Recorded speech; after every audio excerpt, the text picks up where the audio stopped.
Haleluya. Puji Tuhan, saya sampaikan selamat pagi dan salam sejahtera di dalam Tuhan kita Yesus Kristus. Bapak Ibu bersyukur kita boleh kembali bersama-sama beribadah pada kesempatan pagi hari ini. Saya perlu menyampaikan ya, karena saya ini bolak-balik terlambat kalau ke gereja ini. Bapak Ibu, saya terlambat lagi karena saya jam 8:30 tadi harus melepas jenazah ya dari Hohab. Saya tidak bisa menghantar ke pemakaman karena harus kita bersama-sama beribadah pada kesempatan pagi hari ini. Jadi adik dari Bapak Lai Kayin ya, suami dari Ibu Hana yang juga berbakti di tempat ini, itu dipanggil Tuhan hari Selasa yang lalu. Jadi semalam saya mengejar untuk bisa penghiburan, tapi saya enggak terkejar karena saya kemarin harus PP ke Surabaya. Ada technical meeting dengan pihak Pemprov ya, karena Mukernas akan dihadiri oleh gubernur. Jadi rencana jam 10 technical meeting, saya pikir jam 12, paling lambat jam 1 pulang lah. Kenapa jam 1? Makannya 1 jam, saudara. Enggak tahunya jam 4 baru selesai, jadi saya masih titip buku baru sampai tadi malam, dan tadi setelah pelepasan baru bisa bersama-sama beribadah. Puji Tuhan, mengucap syukur pagi hari ini, amin. Sebab kita sungguh-sungguh mengasihi dan melayani Tuhan. Saya masih melanjutkan seri khotbah kita tentang Kristus, ya, bagaimana Kristus adalah yang tertinggi di atas segala sesuatu. Kalau minggu yang lalu kita sudah belajar bagaimana Kristus telah mendamaikan kita dengan Bapa, dan sekarang kita akan bicara tentang melayani Kristus. Mau melayani Kristus? Ya, melayani Kristus sekalipun kita menghadapi berbagai macam penderitaan. Amin. Bapak Ibu, saya memperhatikan dari firman Tuhan bahwa pelayanan yang sejati itu harus berpusat kepada Kristus, bukan berpusat kepada diri kita sendiri. Kalau orang melayani berpusat pada Kristus, dia akan tetap setia apapun yang terjadi. Tapi kalau pusatnya diri sendiri, biasanya cari jabatan, cari kehormatan, cari posisi, cari keuntungan. Tetapi yang berpusat pada Kristus, satu yang dia lakukan, memuliakan Dia yang sudah menyelamatkan jiwanya. Amin.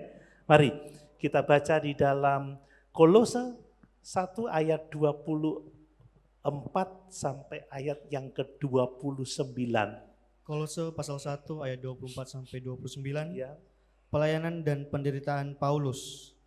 Sekarang aku bersukacita bahwa aku boleh menderita karena kamu dan mengendapkan dalam dagingku apa yang kurang pada penderitaan Kristus untuk tubuhnya, yaitu jemaat.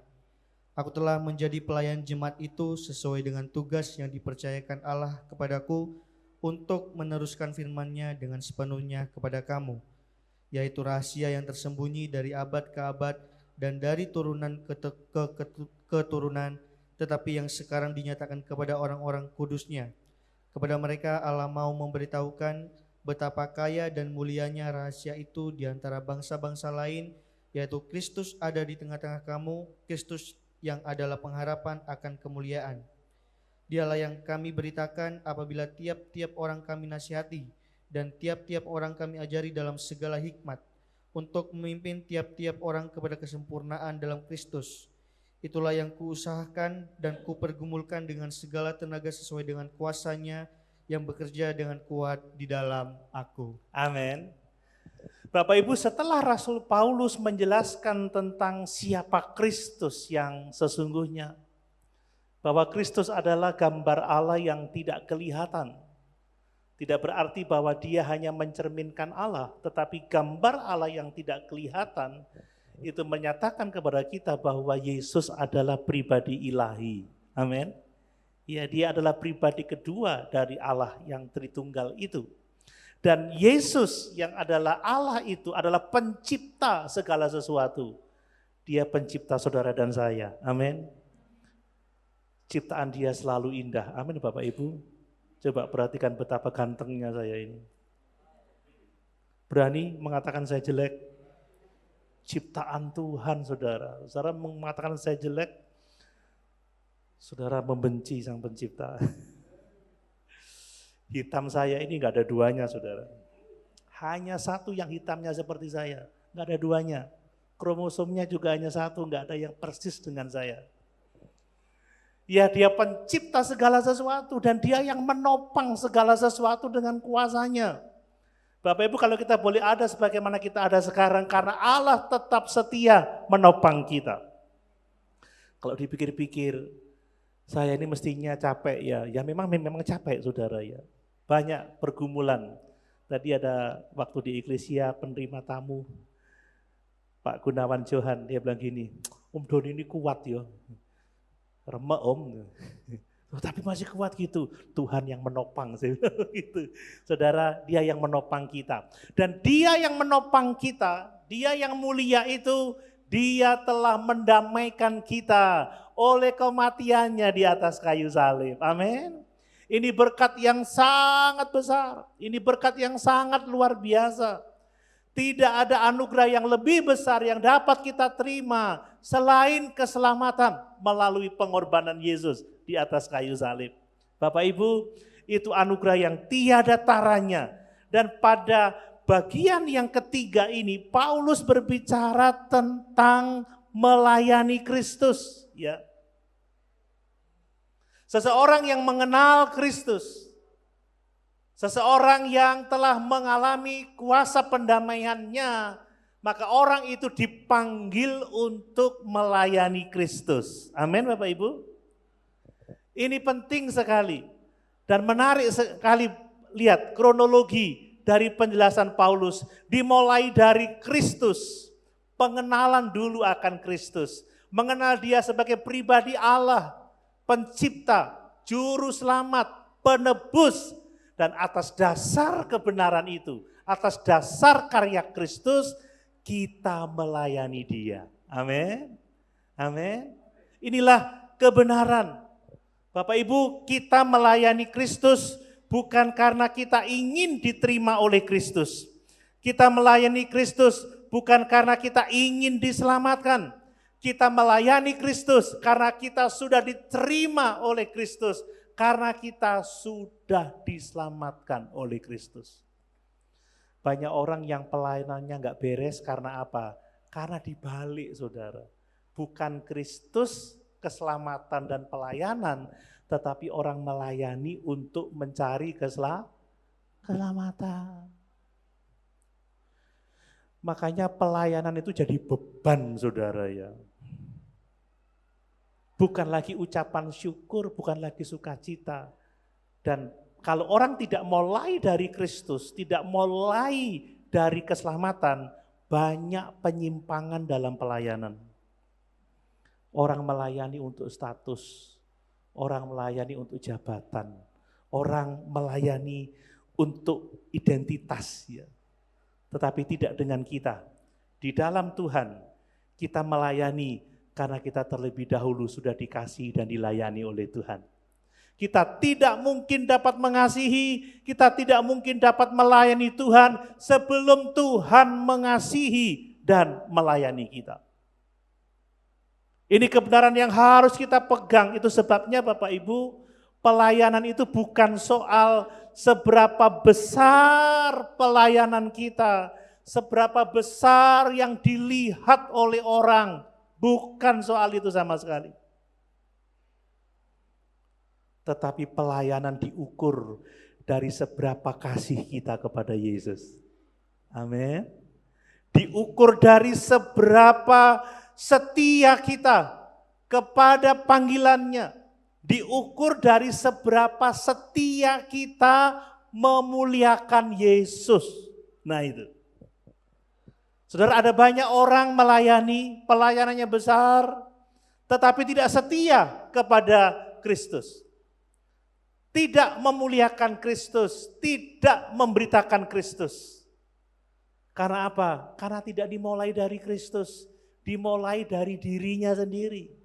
Itu sebabnya, mari Bapak Ibu, kita mau melayani Tuhan karena kita mengenal siapa Dia yang sesungguhnya. Amin. Karena kita sudah diselamatkan oleh anugerah, bukan karena perbuatan baik kita. Menarik sekali, Paulus menulis surat ini di tengah-tengah penderitaannya, di tengah-tengah pergumulannya, ya, di tengah-tengah pemenjaraannya Bapak Ibu. Tetapi di tengah-tengah penderitaan itu dia berkata, aku bersukacita, aku bergembira. Tadi kita sudah membaca di ayat yang ke-24, sekarang aku bersukacita bahwa aku boleh menderita karena kamu. Mengapa Bapak Ibu orang bersukacita di tengah-tengah penderitaan saat melayani Tuhan? Karena pusat hidupnya, pusat pelayanannya bukanlah dirinya sendiri, tetapi Kristus. Amin. Tetapi Kristus. Kalau Bapak Ibu pagi hari ini beribadah karena Kristus, Bapak Ibu enggak kecewa kalau musiknya sedikit berantakan. Ya. Bapak Ibu enggak kecewa kalau sedikit panas ini ruangan kita.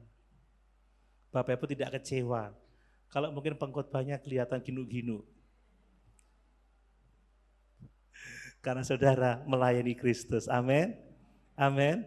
Karena saudara memuliakan Kristus. Tapi kalau orang beribadah melayani pusat diri sendiri, aku pengen sing adem gerejone.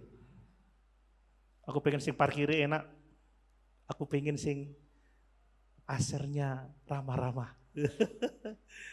Aku kepingin yang ini dan itu. Tidak saudara, satu keinginan kita, setia kepada Dia yang sudah mengasihi kita. Amin. Setia pada firman dan memuliakan Dia. Ini yang harus kita lakukan. Dan inilah yang dilakukan oleh Paulus. Dia tetap bersukacita sekalipun kondisinya tidak memungkinkan secara jasmaniah untuk bersukacita. Itulah orang yang pusat hidupnya adalah Kristus. Bapak Ibu kalau hitung-hitungan, capek saya ini Bapak Ibu. Kemarin sampai Surabaya bensinnya habis. Saya telepon Andrew, tolong buatkan, apa itu namanya, barcode ya? Pertalite. Terus tak WA dulu, Hyundai. Boleh nggak mobilku ini pakai Pertalite? Boleh Pak, tapi nggak disarankan. Saudara kalau udah disarankan masa mau kita terobos saudara ya. Kita ini biasa taat firman, kalau nggak boleh ya nggak boleh. Nggak disarankan jangan dilakukan. Nggak apa-apa saudara. Pak Niko, Om Doni mau diisi apa? Light mark, nggak disarankan. Max, saudara, sing biasanya 400 jadi 700 saudara.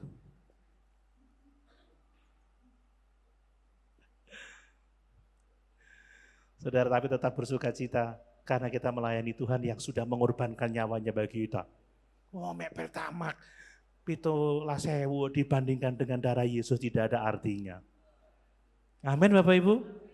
Amin. Enggak ada artinya.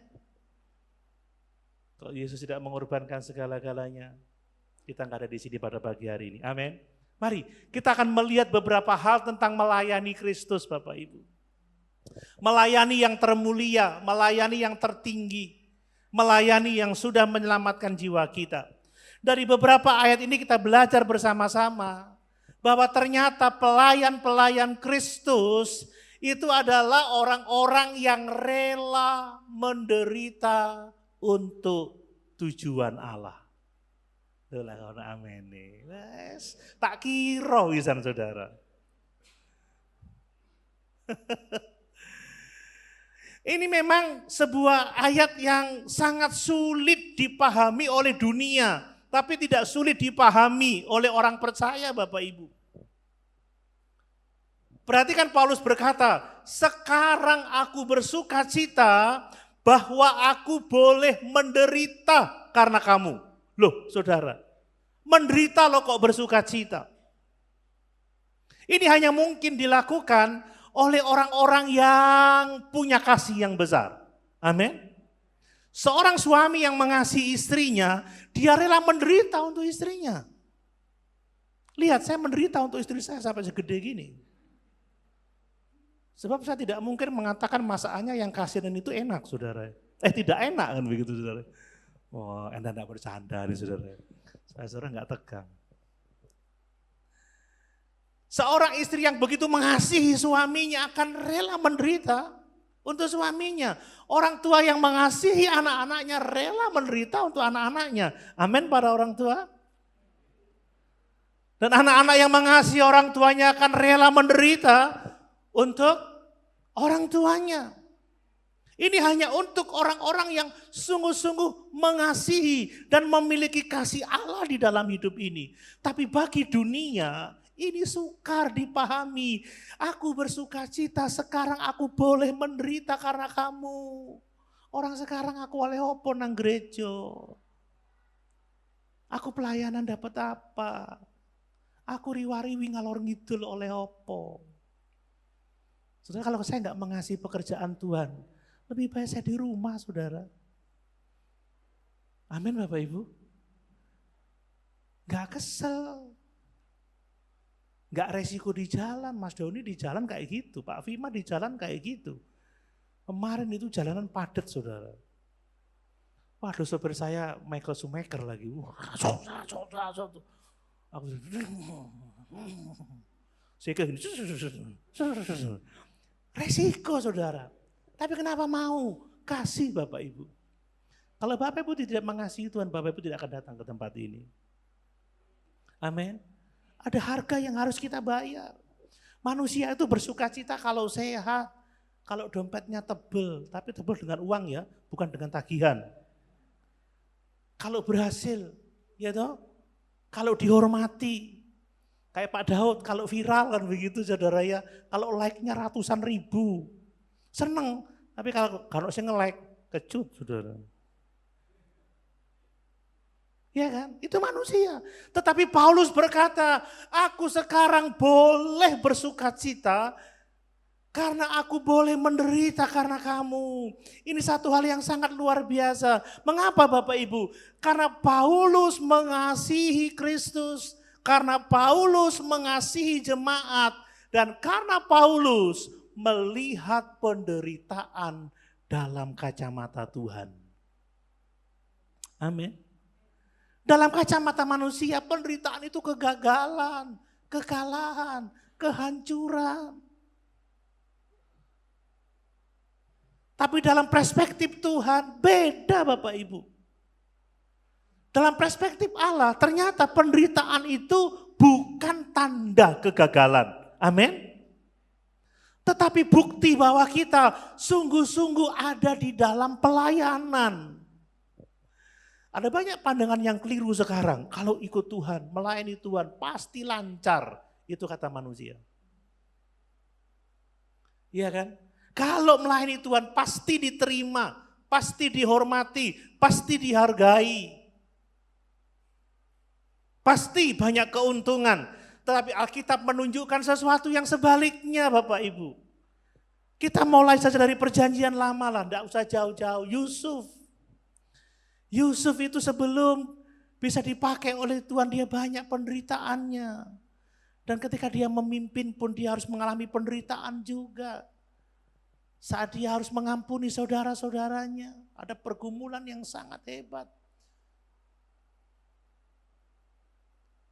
Menderita, Musa menderita ketika memimpin bangsa yang tegar tengkuk di padang gurun. Sampai-sampai dia tidak bisa diizinkan masuk ke tanah perjanjian karena apa? Karena menderita, karena kesel sama jemaat. Kamu tuh gregetan, apa perlu tak pukul batu ini supaya keluar air. Padahal Tuhan cuma bilang, ngomong sama batu itu maka akan keluar air. Penderitaan Bapak Ibu. Yeremia menangis selama 3 tahun lebih pelayanannya. Nangis. Makanya dikatakan ratapan, nudup Yeremia. Nabi yang menangis. Kenapa? Karena penderitaan Bapak Ibu. Itu bukan kegagalan. Para rasul mengalami aniaya. Bahkan Paulus sementara di penjara. Dan puncaknya Yesus Allah kita. Dia mulai lahir, dia menderita, dikejar-kejar untuk dibunuh. Selama pelayanannya sampai dia mati menderita di atas kayu salib. Amin. Ini bukan tanda kegagalan. Mari Bapak Ibu, jalan penderitaan tidak berarti bahwa kita gagal. Jalan penderitaan tidak berarti bahwa Allah meninggalkan, tetapi penderitaan menunjukkan bahwa kita sungguh-sungguh melayani Tuhan. Dan melalui penderitaan, Tuhan sedang membentuk kita. Hari-hari ini saya ini sementara diproses sama Tuhan, saudara. Baru saya tampil keluar, ada yang nulis. Ada saya cerita lah. Kok melas banget, melankolis. Cengeng. Yang penting kita siap menderita. Itu sebagai satu tanda bahwa kita sungguh-sungguh melayani Tuhan. Dan bahwa kita sedang diproses oleh Tuhan. Amin. Nah kemudian penderitaan itu penderitaan adalah bagian dari pelayanan Kristus kepada tubuhnya, kepada gereja. Tadi kita membaca dan menggenapkan dalam dagingku apa yang kurang pada penderitaan Kristus untuk tubuhnya yaitu jemaat. No, saudara, ternyata Yesus itu harus banyak menderita untuk jemaat. Amin Bapak Ibu. Loh saudara, masa kita enggak mengasihi dia yang menderita untuk kita? Baca lagi ya. Dan menggenapkan dalam dagingku apa yang kurang pada penderitaan Kristus untuk tubuhnya jemaat. Jadi saya mau mengatakan kepada Bapak Ibu, penderitaan Kristus untuk kita itu sangat-sangat besar. Dan itu bukti bahwa dia mengasihi saudara dan saya. Amin Bapak Ibu. Pak Arni tadi bilang, saya sama istri keliling tiap hari, capek nanggung resiko. Itu pasti karena kasih. Amin Bapak Ibu. Kalau enggak akan melakukan itu, saudara. Saya juga keliling kemana-mana, karena kasih. Kalau saya mau mengharapkan sesuatu penghargaan, saya sudah dapatkan itu di rumah Bapak Ibu. Saya di rumah ini dicintai, saya dihargai, saya dihormati, cukup bagi saya. Saya nggak perlu keluar-keluar untuk cari penghormatan. Tadi kan saya melayani itu kan dari Surabaya kan tidak berjemaah di kita, banyak orang yang tidak saya kenal. Jadi waktu saya khotbah, ya banyak yang nggak perhatian lah, nggak seperti sekarang ini semua tertuju kepada saya. Sing umek mbek rotine, umek mbek wong liya HP. Saya nggak kecewa, saya nggak merasa nggak dihargai. Saya lihat istri saya, oh dia terus mengasihi saya, cukup. Orang di luar nggak hargai saya pulang ke Sion Mangli semua mengasihi saya. Nah, aduh amin gede, terima kasih Tuhan. Loh saya kemana-mana diejek, saya nggak pusing Bapak Ibu, saya nggak marah. Setiap saya pulang, saya menerima semua apa yang saya butuhkan. Dan ketika saya ketemu jemaat, saya tahu saya dikasihi. Sekalipun saya nggak sempurna, saya bukan pendeta teladan, saudara, telatan. Karena kakean sibuk. Saya tahu jemaat memahami saya. Ini Luki lagi nih.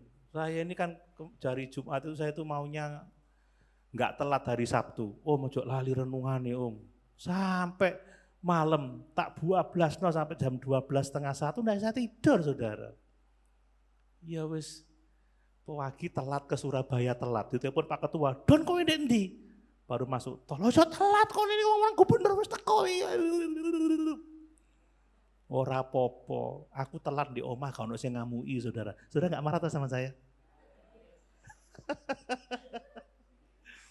Saudara kalau sudah saling mengasihi itu nggak ada yang sempurna, tapi kita bisa diterima itu anugerah yang sangat besar. Loh saudara, Yesus banyak menderita loh untuk kita. Tetapi yang dimaksud dengan penderitaan yang kurang ini bukan berarti bahwa salib itu nggak cukup, tidak Bapak Ibu. Penderitaannya untuk keselamatan kita sudah selesai. Karya penebusan Yesus itu sempurna. Dia sudah berkata, sudah selesai. Saudara, nggak ada perlu lagi yang ditambahkan pada keselamatan kita. Yang dimaksud oleh Paulus menambahkan pada penderitaan apa yang kurang pada penderitaan Kristus untuk tubuhnya, itu bukan berarti ada yang kurang dari keselamatan Kristus, bukan. Maksudnya begini, salib Kristus, penderitaan Kristus itu mendatangkan keselamatan bagi saudara dan saya. Dan sekarang kita harus menderita untuk memberitakan keselamatan itu. Amin Bapak Ibu. Yesus sudah melakukan bagiannya, mati bagi kita. Sekarang bagian kita untuk menderita di dalam pelayanan pemberitaan keselamatan itu. Saudara, gak ada menginjil gak menderita Bapak Ibu, gak ada. Saya ini setia memberitakan Injil banyak disalahpahami, gak dimengerti.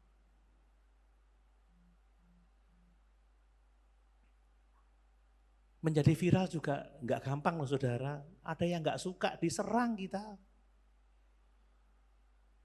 Digoreng postingan-postingan kita. Gak gampang Bapak Ibu. Ya, jadi salib, penderitaan Yesus telah menghasilkan keselamatan. Dan penderitaan kita seharusnya memberitakan keselamatan itu. Amin. Membuat jiwa-jiwa mengenal Yesus. Mengenal karyanya, mengenal pengorbanannya yang besar bagi kita. Mari Bapak Ibu, pelayanan pemberitaan firman, pelayanan ibadah seperti sekarang ini, penginjilan dan lain sebagainya. Itu selalu ada harga yang harus kita bayar. Waktu, tenaga, pikiran, air mata, ya kerelaan untuk dikritik, kerelaan untuk disalahpahami, kerelaan untuk dibenci, seperti Paulus berkata, apakah dengan mengatakan kebenaran kamu harus membenci aku? Apakah dengan mengatakan kebenaran aku harus menjadi musuhmu? Saudara, kita harus berani melakukan pemberitaan Injil sekalipun kita harus menderita. Amin. Makanya kalau saudara menderita jangan berkata, kenapa aku harus mengalami penderitaan ini? Tetapi Tuhan, bagaimana engkau dapat dimuliakan melalui penderitaan ini? Amin. Bagaimana Yesus dapat dikabarkan melalui penderitaan yang sedang kita alami? Mari Bapak Ibu, ya, pelayan yang sejati, dia rela menderita untuk mencapai tujuan Allah. Saya tahu semua punya pergumulan. Kalau kita berkumpul ke tempat ini, tidak bagi semua orang mudah, tapi banyak juga yang mengalami pergumulan untuk bisa datang ke tempat ini. Amin Bapak Ibu. Mungkin ada tamu yang harus ditinggal, ada pekerjaan yang belum selesai yang harus ditinggal. Mungkin saudara sedang pusing pagi hari ini, saudara sedang capek, ada pergumulan, tapi memang harus ada harga yang kita bayar. Dan itulah pelayan Tuhan yang sejati. Nah hal yang kedua Bapak Ibu, pelayan Kristus yang sejati, itu dia setia kepada tugas yang dipercayakan kepadanya. Sekarang ini ada banyak pelayan-pelayan hebat, tapi enggak setia kepada pekerjaan Tuhan. Yang dikerjakan pekerjaannya sendiri. Bekerja menurut pikirannya sendiri, saudara. Bekerja apa yang dipandang baik, bukan apa yang dipercayakan kepadanya. Ini persoalan gereja hari-hari ini. Gereja semakin viral, semakin rame, semakin giat, programnya luar biasa, gedungnya megah, tetapi pelayannya enggak setia kepada panggilan Tuhan. Saudara, lebih baik kita sederhana tapi setia sama Tuhan. Mau punya suami yang hebat tapi enggak setia? Karena uangnya banyak, bini di mana-mana. Enggak mau kan? Mau punya istri cantik tapi digandeng sini sana. Enggak mau saudara. Saudara, kadang-kadang kita ini merindukan sesuatu yang besar tapi kita lupa kesetiaan kita kepada Tuhan. Saudara, sederhana. tapi setia. Saudara, jangan saudara silau dengan hal-hal yang dahsyat, tetapi mari kita mengejar kesetiaan kepada Tuhan. Ayat 25 perhatikan, aku telah menjadi pelayan jemaat itu, terusnya, sesuai, perhatikan, sesuai dengan tugas yang dipercayakan Allah kepadaku. Saudara, melayani harus setia, sesuai dengan tugas yang dipercayakan kepada kita. Wes kata orang Jawa, nggak usah neko-neko, nggak usah gaya-gaya, cari sensasi. Saudara, tadi pagi ketika saya mandi Roh Kudus bicara sama saya. Walah saudara, cek nemen kok golek momen pas adus loh saudara. Nggak ono waktu yang lebih baik tas selain mandi. Udah khotbah aja seperti saya gini, beritakan firman. Yang aneh-aneh. Di dalam perenungan saya. Ini perenungan saya saudara.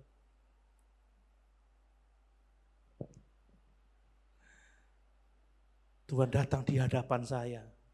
Dia memandang saya dengan mata yang berbinar-binar. Anakku, teguhkan hatimu. Wow, saudara, keren.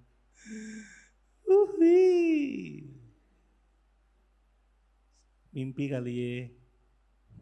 Kadang-kadang begitu saudara ya.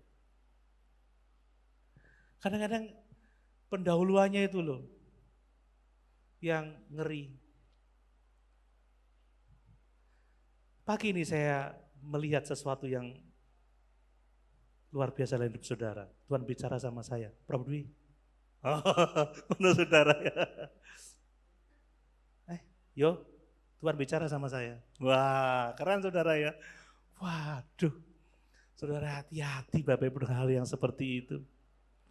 Coba saya bersandiwara, kayaknya tadi Prof. Dwi percaya yo. Wis ini saudara ya.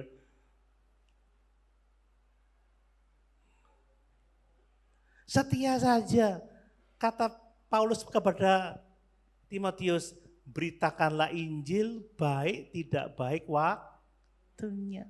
Beritakanlah firman. Nanti saudara saya tunjukkan caranya di sini ya di Alkitab ini.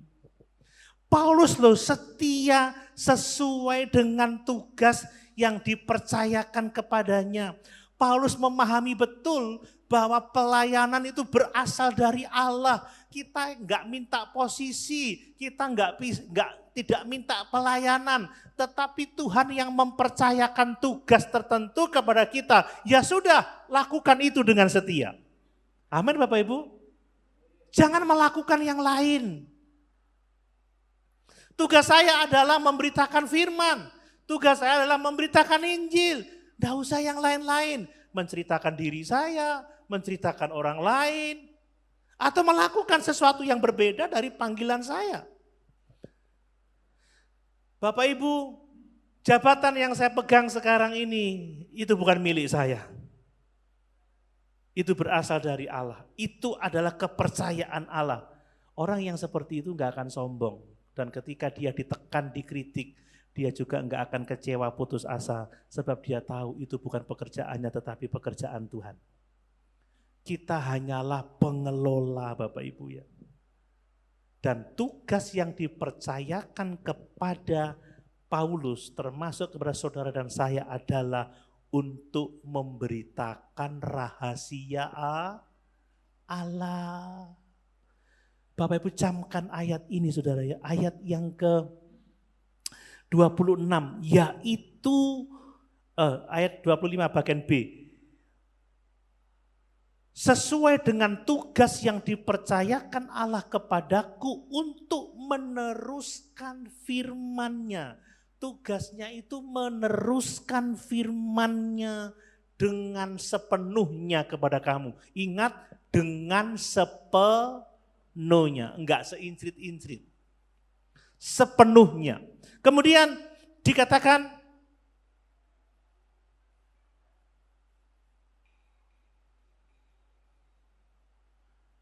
yaitu rahasia yang tersembunyi dari abad ke abad dan dari turunan ke turunan, tetapi yang sekarang dinyatakan kepadamu kepada orang-orang kudusnya. Kepada mereka Allah mau memberitahukan rahasia. Betapa kaya dan mulianya rahasia itu di antara bangsa-bangsa lain, yaitu Kristus ada di tengah-tengah kamu, Kristus yang adalah pengharapan akan kemuliaan. Amin. Tugas kita memberitakan Kristus. Satu-satunya sumber pengharapan, satu-satunya sumber kemuliaan, bukan program manusia, bukan organisasi, bukan figur manusia, tetapi Kristus.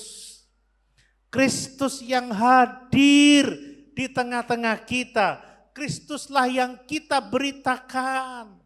Bapak Ibu, bahaya dari gereja sekarang adalah gereja sibuk, gereja punya banyak kegiatan, gereja punya bangunan yang megah, gereja punya banyak korban, tetapi kehilangan Kristus dalam hidup mereka.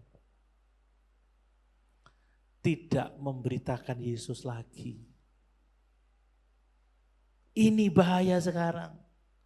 Mari Bapak Ibu, kita memang butuh program, kita butuh kegiatan, kita butuh ruangan yang memadai lah.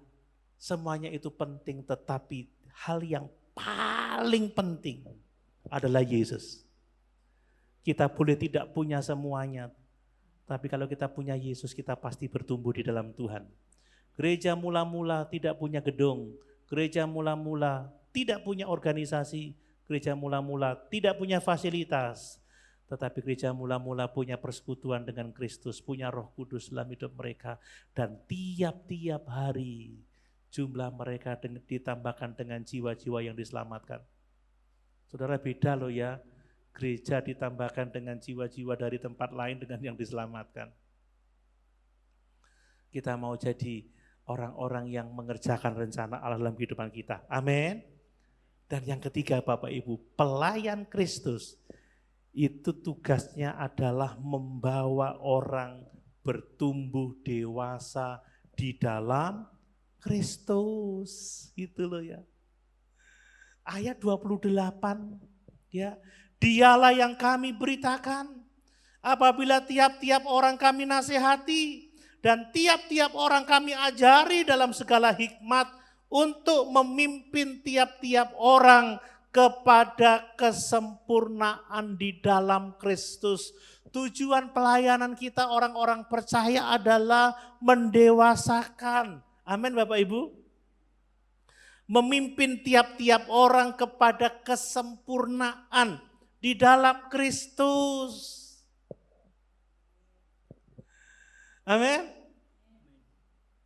Ini tugas kita. Dan untuk itu perhatikan, yang diberitakan isinya harus Kristus. Dialah yang kami beritakan. Tadi Pak Daud sudah menjelaskan, Alkitab itu menulis tentang Kristus. Perjanjian Lama, kitab Kejadian, Keluaran, Imamat, bilang itu berbicara tentang Kristus, bayangan-bayangan tentang Kristus, tipologi tentang Kristus, digenapi di dalam kitab-kitab Injil, dan terus diberitakan sampai Wahyu. Makanya kalau khotbah-khotbah hanya motivasi, khotbah-khotbah hanya hal-hal yang praktis, hal-hal yang simpel, enak didengar telinga, saudara kita butuh lebih daripada sekedar motivasi. Motivasi enggak membawa kita kepada keselamatan. Hal-hal praktis enggak membawa kita kepada keselamatan. Hal-hal simpel yang enak didengar enggak menuntun kepada kehidupan kekal. Hanya Kristus yang dapat membawa kita kepada kemuliaan. Makanya Kristus yang harus diberitakan. Orang sekarang memberitakan dirinya. Saudara, saya mau menceritakan pada waktu saya usia 11 tahun ada 2 pribadi yang mendatangi saya. Satu setan, satu Yesus. Waduh, keren saudara.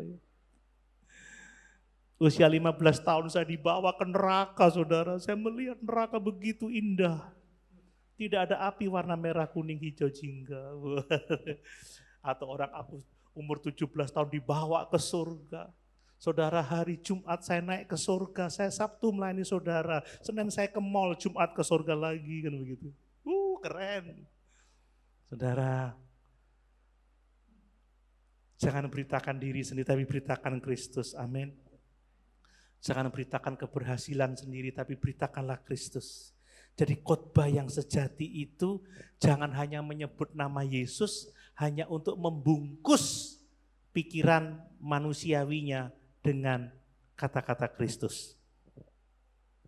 Khotbah yang benar itu membawa orang semakin hari semakin mengenal Kristus. Semakin hari semakin mengasihi Yesus. Semakin hari semakin tunduk kepada Yesus. Semakin hari semakin melayani Yesus. Amin. Amin. Bukan semakin menghormat memuja-muja pendetanya, memuja-muja organisasinya.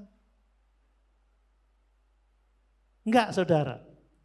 Dan metodenya luar biasa.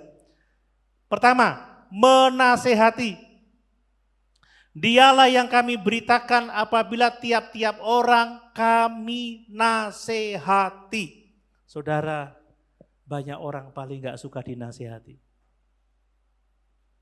Saudara, kalau saya datang menasehati, saudara mau terima saya? Mau Bapak Ibu ya? Menasihati. Ya. Karena menasihati itu menyangkut kehidupan loh ya. Nasihat itu menyangkut hal-hal yang sifatnya bisa-bisa pribadi Bapak Ibu ya.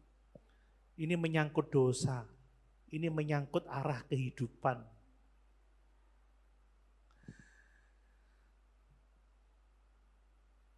Menasihati, mengarahkan perjalanan ke depan seperti apa. Kemudian apa? Mengajar. Kami nasihati, kami ajari. Kalau mengajar itu membangun pemahaman. Seperti sekarang ini saya berusaha membangun pemahaman Bapak Ibu Saudara tentang melayani Tuhan. Menanamkan kebenaran. Ini ada guru-guru banyak di sini. Ada Mr. Mano, Mr. Sasa, Mr. Miss Caroline ini apa namanya? Guru-guru, teacher saudara ya. Kalau saya kayaknya Mister Gawang ya. Mister Gawang, Mister dan Miss. Saudara, tidak gampang menanamkan pemahaman, menanamkan kebenaran. Saudara, anak saya ini mungkin karena biasa dengan khotbahnya papanya. Pusing aku Pak di sini Bang. Ma, apa pusing? Iya, khotbahnya kakean guyon. Lah enak, lah seneng. Apa 50% mau ayat, guyonnya 50%. Pusing aku. Saya bersyukur saudara anak saya bisa ngomong seperti itu. Gak ngomong ini, papa terlalu serius, mumet aku enak deh ini akeh guyoni. Untung gak ngomong ngono saudara. Lek gak lah stres saya. Wih Pak, aku nang gereja gini enak Pak. Akeh guyone lucu pendetane. Yes. Lek papa opo bosen nih kadang aku turu lah repot lek ngono saudara. Kalau nggak percaya tanya mamanya, WA-nya juga ada. Saudara, membangun iman yang kuat itu membutuhkan dasar firman yang kokoh. Amin. Loh saudara, gak gampang lo ngajar itu Bapak Ibu ya. Gereja tidak cukup hanya bersemangat, loncat-loncat. Ya, emosional. Gereja itu butuh duduk bertekun dalam pengajaran Rasul. Gereja mula-mula tiap-tiap hari mereka bertekun untuk loncat-loncat, nangis-nangis, jerit-jerit. Enggak ada saudara. Rebah-rebah gulung kuming, enggak ada. Mereka bertekun dalam pengajaran Rasul. Belajar, sesi Bapak Ibu. Paulus kalau sesi itu rupanya saya enggak kalah sama Paulus. Kalau saya bisa membuat saudara tidur, Paulus lebih lagi membuat Eutikus tidur sampai ceblok mati saudara. Ya memang gitu kalau ngajar. Tapi kalau enggak mau diajar enggak akan bertumbuh Bapak Ibu. Amin. Loh kalau saya ini mau gampangnya aja, khotbah aja 20 menit Bapak Ibu enggak akan protes kok. Apalagi kalau saya lucu, wah pasti kesannya luar biasa. Pulang saya juga tidak kecapean, tapi kenapa saya harus bertahan? Ini yang dibutuhkan untuk pertumbuhan rohani. Amin. Amin. Loh saya banyak dikritik. Ojo suwe-suwe toh om. Loh ini butuh suwe saudara. Ya toh. Butuh waktu. Menasehati, mengajar. Tujuannya hanya satu kok Bapak Ibu. Kedewasaan rohani. Kesempurnaan di dalam Kristus. Tujuan saya ini bukan sekedar nambah anggota jemaat, memperbesar organisasi, memperbanyak kegiatan. Kalau gitu nggak usah khotbah lama-lama. Ayo kita kalau mau cari jemaat gampang saudara. Tiap minggu ibadah disertai dengan makan siang bersama. Kemudian pengobatan gratis, door prize, kulkas pintu 10. Wah. Sepeda motor terbaru, mobil listrik, rame saudara. Ya yo, ya Pak ya. Saudara. Kalau mau ngumpulin orang banyak itu gampang saudara, pokoknya ada strateginya. Tapi mendewasakan jiwa tidak bisa dengan cara lain selain menasihati, mengajar. Inti beritanya firman, tujuannya adalah kedewasaan rohani. Amin. Amin. Saudara benar. Coba hadirilah ibadah pendalaman Alkitab. Sing teko sedidik. Tapi hadirilah ucapan syukur ulang tahun Pendeta Doni Herianto. Door prize, kulkas dan sepeda motor. Rame saudara. Yakin rame. Tapi tidak dengan kita loh ya. Kita memang punya kebiasaan makan-makan. Enggak bisa dicontoh tempat lain. Saya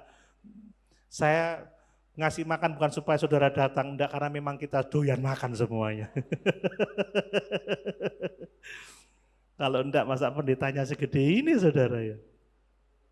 Ya, jadi itu Bapak Ibu. Dan yang terakhir Bapak Ibu, pelayan Kristus itu dia berjuang dengan kekuatan Allah. Amin.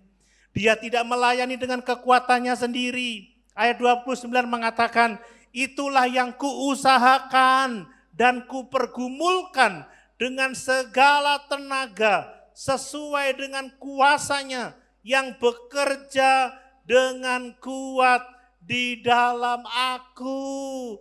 Paulus di satu sisi, dia berusaha, dia berjuang, dia bergumul, tetapi di sisi yang sama, di saat yang sama maksud saya, dia memeluk Tuhan, dia bergantung kepada kuasanya, dan dia bersandar kepada Tuhan.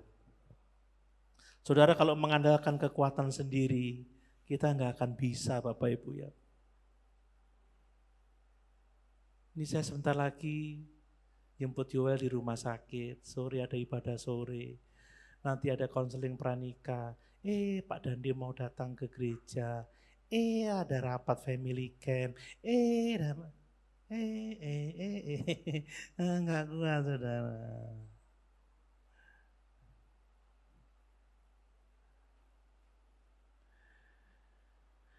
Saya berusaha semaksimal mungkin, tapi saya berkata, Tuhan tolong saya, Tuhan tolong saya, Tuhan tolong saya. Mau bagaimana saudara? Yang nggak bisa dihindari. Sudah dipercaya, ya harus dapat dipercaya. Bentar lagi Luki temui saya, ojo lali om PT ini sore, pasti saudara itu.